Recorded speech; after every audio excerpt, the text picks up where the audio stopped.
World समाचार हिंदी।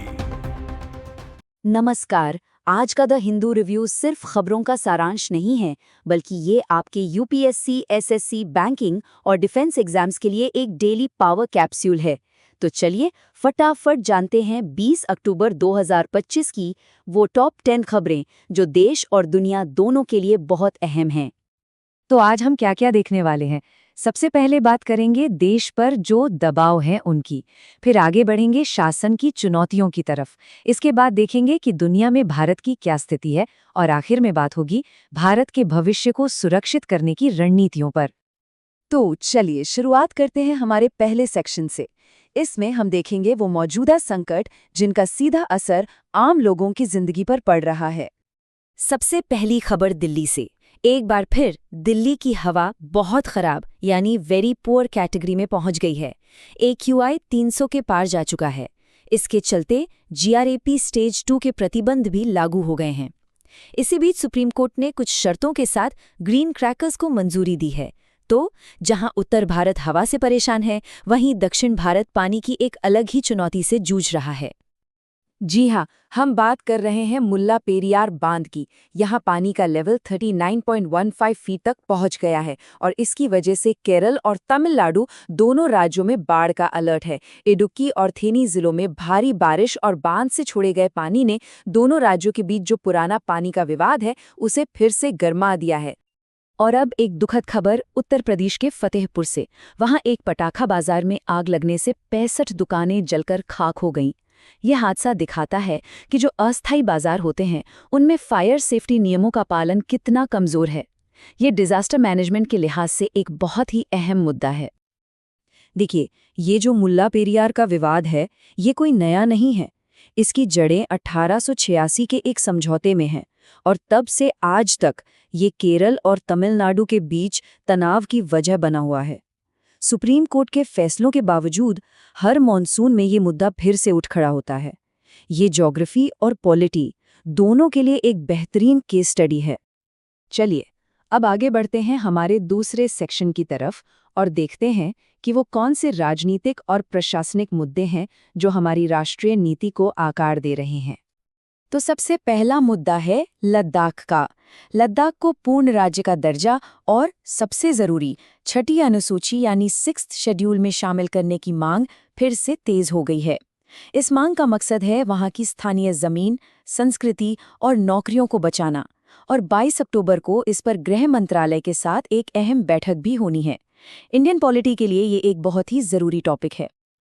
अब चलते हैं केरल, जहां PM श्री योजना को लेकर LDF सरकार के अंदर ही मतभेद दिख रहे हैं।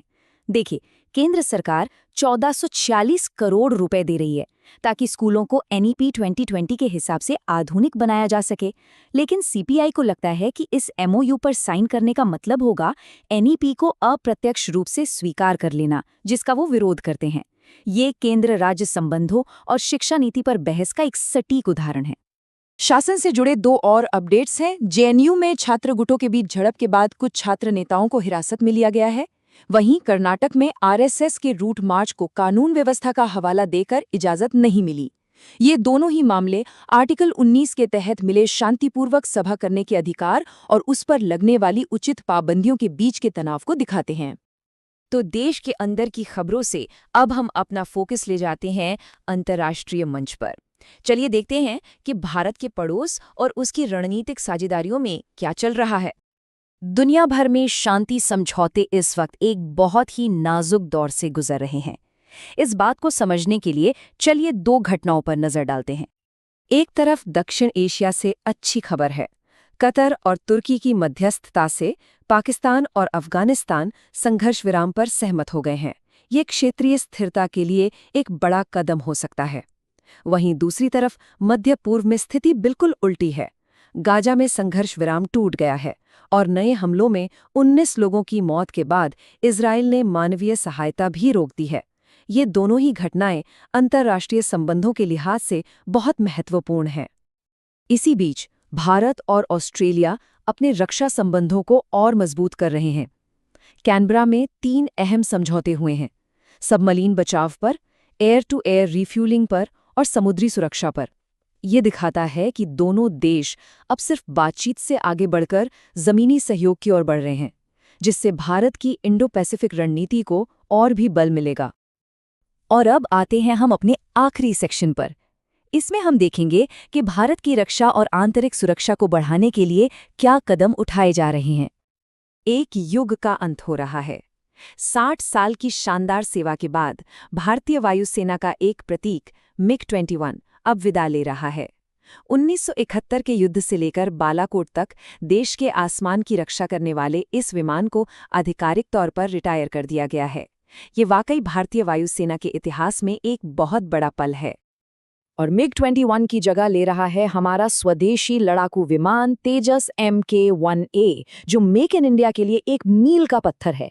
लक्ष्य ये है कि 2029 तक ऐसे 83 जेट्स की डिलीवरी की जाएगी, जो हमारी वायु शक्ति को एक नई ताकत देंगे। अब आंतरिक सुरक्षा के मोर्चे से भी एक अच्छी खबर है।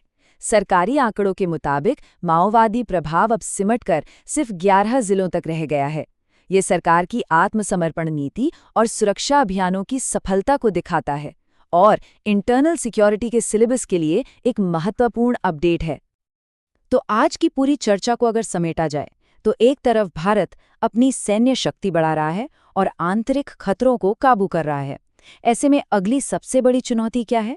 वो है राष्ट्रीय सुरक्षा, संघीय सद्भाव और व्यक्तिगत अधिकारों के बीच एक सही संतुलन बनाना।